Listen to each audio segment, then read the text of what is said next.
everybody, it's Mrs. Yost and Bromley here, and I've got a really awesome book for spring to read to you. Now, if you look up above me, this is a cherry tree, and it is completely blossoming and blooming, and it is such a beautiful sign of hope for me at this Easter time, when all I am doing is waiting and waiting until the day I'm going to get to see you all. And that is really not easy because I love you so much.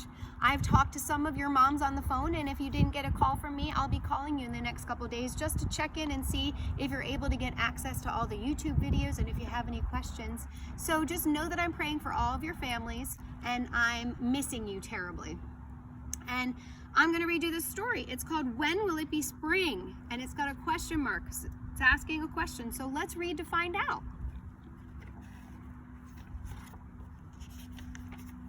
Come inside, Alfie, said Mother Bear. It's time to sleep, and when you wake, it will be spring. When will it be spring? Asked Alfie. And how will I know when it's here? Mother Bear replied, when the butterflies float by, looking for new flowers, then it will be spring. You can see right there, there's evidence. It's the end of fall, beginning of winter right now.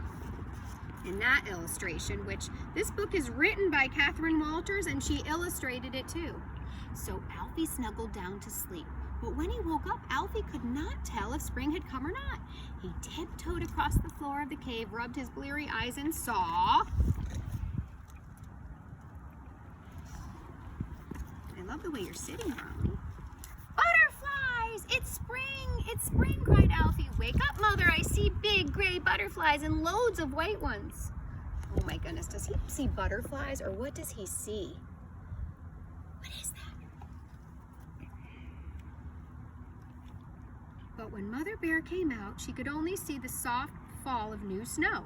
Winter has hardly begun, she said. Go back to sleep, Alfie. But when will it be spring? Alfie wanted to know. And Mother Bear mumbled sleepily, when the swallows arrive, and there are birds everywhere in every tree, then it will be spring. Look, it's cold and wintry. He got up too soon.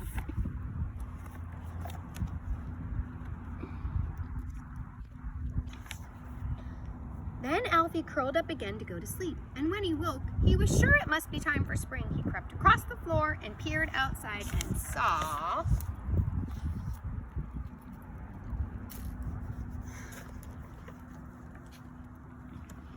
birds in the trees. Mother, wake up, squealed Alfie. Spring is here. The swallows have come, and they're singing in the trees. If you look over here, he thinks he sees birds, but I wonder what that is. But Mother Bear could only see icicles and hear the wind whistling in the bare branches. You're dreaming, Alfie, she said. Now go back to sleep. But Mother, said Alfie, when will it be spring? And Mother Bear, already half asleep, grunted, when the sun is bright and the air is warm, then it will be spring.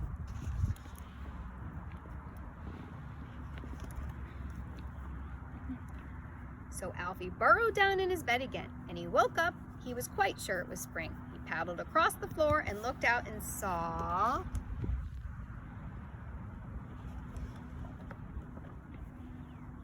a bright sun! Mother, you've overslept, said Alfie. Wake up! It's spring. The sun is shining. It's getting warmer.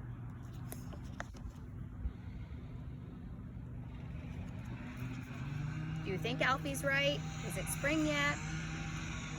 But Mother Bear could only see the hunter's fires and quickly hustled her cub away. Now go to sleep, she said. I'll tell you when spring is here. Look at that roaring fire outside. Someone's having a campsite. Certainly not spring yet.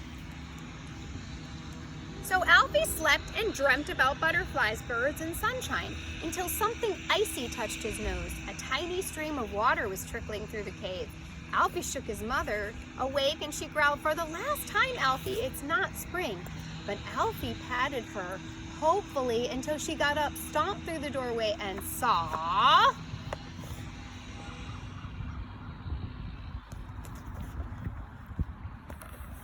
spring! Mother Bear rubbed her eyes and blinked in the warm, bright light. Spring is here after all, she said with a smile. But where is Alfie? Look at all that beauty in springtime.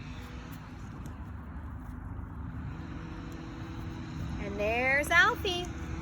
Alfie's all curled up, enjoying all the beauty of spring. Wasn't that a great story? Today is April 1st, and it seems like forever when we haven't seen each other. And I think this book is about waiting and waiting for something. And I know it's really hard to wait and wait. And I want you to know that I'm praying for you, and I want us to find other ways to reach out and connect to each other. Maybe for the letter L, you could write a letter to someone that you've been wanting to see and been missing.